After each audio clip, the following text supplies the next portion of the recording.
Pickle की सारी पुरानी यादें ताजा हो जाती हैं। जैक जानता था पूरी ताकत से उसके सर में पंच मारने पर भी पिकल के दिमाग पर इसका कोई असर नहीं होगा। वो कहता है पिकल के पूरे शरीर की बनावट एक जंगली भैंस की तरह है और सबसे खास चीज उसके दांत हैं जो कि उसके पंच मारने पर भी नहीं टूटे। पिकल ने अपने दांतों से डायनासोर का शिकार किया होगा, इसलिए जैक उसे यह आजमाने के लिए कहता है कि किसके दांत ज्यादा ताकतवर हैं, क्योंकि जैक ने भी अपने दांतों को ऐसा बनाया है कि वो उससे पूरे एक नारियल का कचूमर बना सकता है। भले ही पिकल उसकी बातें नहीं समझ सकता था, लेकिन जैसे एक बच्चा अपनी माँ के एहसास को समझता है वैसे ही वो उसके एहसास को समझ जाता है। दोनों एक दूसरे की तरफ हमला करने के लिए कूद पड़ते हैं। इसी दौरान बाकी तोकीगावा को कॉल करके ये बताता है कि कल वो पिकल से लड़ना चाहता है, जिस पर तोकीगावा ये कहता है कि उसने कॉल करने में देर कर दी है। बाकी ये जानकर चौंक जाता है कि पिकल जैक से लड़ रहा है और वो एक बार फिर बेइज्जत महसूस करता है कि फिर से उससे पहले कोई और पिकल से लड़ने पहुंच गया। पिकल जैक को अपने दांतों की पकड़ से इधर उधर घुमाकर दूर फेंक डालता है। तोकीगावा ये देख के चौंक जाता है कि पिकल ने जैक का चेहरा खा लिया है और वो उसका मांस चबा के निकल जाता है। लेकिन जैक अब हंसने लगता है। जैसे ही पिकल उसके करीब आता है, जैक घूमकर एक जोरदार पंच उसके जबड़े में दे मारता है। जैक को समझ नहीं आता कि उसने कई दुश्मनों से लड़ाई करी है और एक ही पंच में कईयों के जबड़े तोड़ डाले हैं, पर पिकल पे इसका कोई असर नहीं हुआ।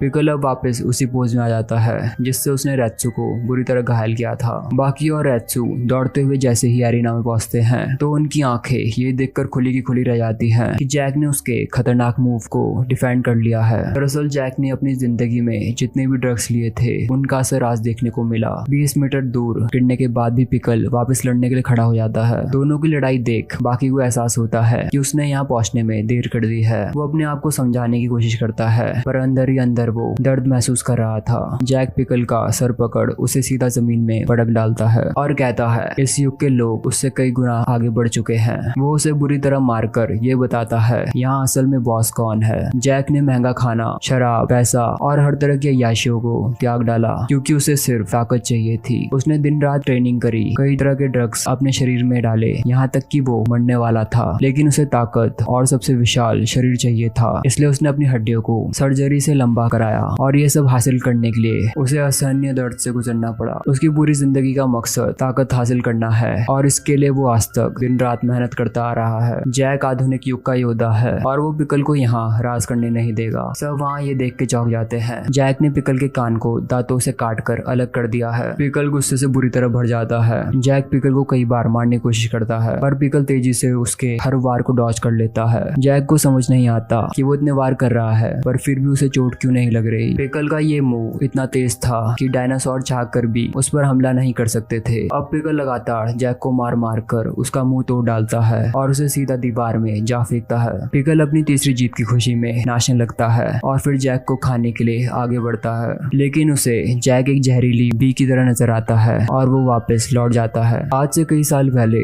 जब पिकल बच्चा था तब उसने पहली बार एक छोटे दुश्मन का सामना किया। बी को मारने के बाद जब उसने उसे खाया तो उसका पूरा शरीर हिल गया। उसे ऐसा लगा जैसे उसके अंदर ज्वालामुखी फट गया हो और वो पूरा समय दर्द से तड़पता रहा। पिकल कई घंटों तक हिल नहीं पाया और उसके दिमाग में ये बैठ गया कि कुछ चीजें मरने के बाद भी नहीं मरती। पिकल समझ गया जैक भी उन्हीं में से एक है और वो अभी भी जानलेवा है, इसलिए पिकल उसके करीब नहीं जाता और डर के मारे उसके पसीने निकलने लगते हैं। बाकी और टोकीगावा समझ नहीं पाते आखिर पिकल जैक से डर क्यों रहा है। टोकीगावा जैसे ही उसके करीब जाकर उसे छूता है, जैक तुरंत हमला कर डालता है। टोकीगावा की हाइट कम होने के कारण वो बच जाता है और चौंक जाता है कि बेहोश होने के बाद भी उसकी बॉडी ने हमला कर डाला। बाकी ये देख घबरा जाता है। अगर पिकल उसके करीब चला जाता तो जैक की दोनों उंगलियां उसके कान के पर्दे फाड़ डालती और शायद वो उसके मेडुला ऑब्लोंगाटा को भी बर्बाद कर डालता। और अगर ऐसा होता तो जैक ये लड़ाई जीत जाता। जैक ने अपनी बॉडी के हर सेल को इस तरह ट्रेन किया था कि वो अपने दुश्मन को बेहोशी की हालत में भी मार सकता था। अब हॉस्पिटल में डॉक्टर टोकीगावा को ये बताते हैं कि जैक की सर्वाइकल स्पाइन को काफी नुकसान पहुंचा है, पर वो जल्द ही ठीक हो जाएगा। लेकिन जैक हॉस्पिटल से भागकर दोबारा पिकल से लड़ने पहुंच जाता है। वो पिकल के चेहरे पे लगातार 5 किक मारता है, लेकिन पिकल लड़ने के बजाय डर के मारे भागने लगता है क्योंकि उसने आज तक ऐसे आदमी को नहीं देखा जो मरने के बाद भी वापस जिंदा हो गया हो।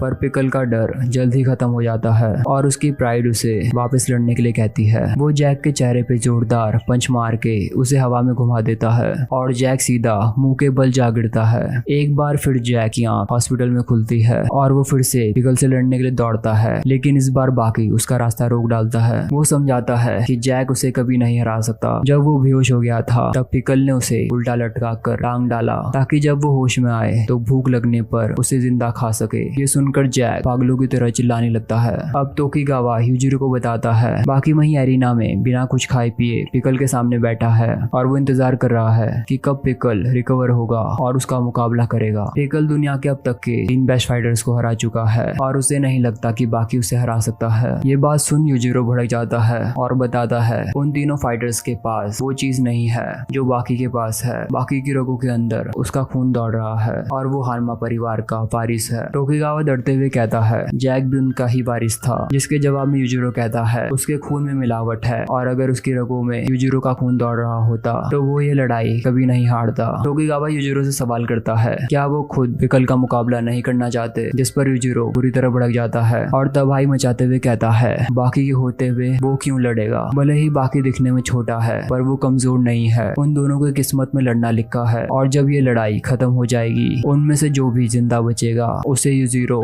जिंदा खा जाएगा। अब कुछ साइंटिस्ट द्वारा पिकल को खाने के लिए टी-रेक्स का मीट दिया जाता है। भूखा पिकल खाना देखते ही उस पर टूट पड़ता है। वो मीट का कुछ हिस्सा बाकी को ऑफर करता है और दोनों पेट भर के इसे खा लेते हैं। अब लंबा इंतजार करने के बाद बाकी का सब्र टूट जाता है और वो पिकल के पास आकर उसे उकसाने की कोशिश करता है। पिकल तुरंत ही भड़क जाता है और बाकी पे टूट पड़ता है। बाकी उसे हाई राउंड हाउस किक मार कर नीचे गिरा देता है। रेत्सु बताता है पिकल का पेट भरा हुआ है और बाकी उसे ये बताना चाह रहा है कि जानवर खाने के लिए लड़ते हैं पर हम इंसान इज्जत के लिए लड़ते हैं और बाकी उसे समझाएगा कि ये लड़ाई उसे अपनी प्राइड बचाने के लिए लड़नी होगी। अब बाकी लगातार पिकल के चेहरे पे किक मारने लगता है। वो उसकी गर्दन जकड़ के ये कहता है कि वो यहाँ उसे मारने नहीं आया है, ना ही वो खुद मरने आया है। तभी पिकल हाई जंप मार के छत की ओर पहुंच जाता है और वहां से बाकी को लेके नीचे कूद पड़ता है। सभी वहां ये देख के सोचते हैं कि 100 मीटर की ऊंचाई से कूदने पर उनका क्या हाल होगा। दोनों जमीन में जा गिरते हैं। बाकी के अंदरूनी ऑर्गन्स बुरी तरह घायल हो गए थे पर वो ऐसा दिखाने की कोशिश करता है जैसे वो बिल्कुल ठीक है। अब पिकल उसकी हालत देख हाथ जोड़कर दुआ करने लगता है। अपने अपोनेंट को उसके लिए दुआ करते देख बाकी अपमानित महसूस करता है और वो खुद को रोक नहीं पाता। वो साबित कर देता है कि उसकी प्राइड उसके दर्द से भी कहीं ज्यादा मायने रखती है। उसके फेफड़े बुरी तरह टूट चुके थे और वो मुश्किल से ही कुछ बोल पा रहा था। बाकी किसी तरह चिल्लाते हुए उसे कहता है कि वो उसके लिए दुआ करना बंद करे और आके उससे मुकाबला करे। पिकल लड़ने के लिए खड़ा हो जाता है और तेजी से पंच उसकी तरफ लाते हुए रोक देता है और फिर हल्के से उसे पंच करके अपमानित करता है। वो बार बार ऐसा करता है। तोकीगावा ये देख कुछ समझ नहीं पाता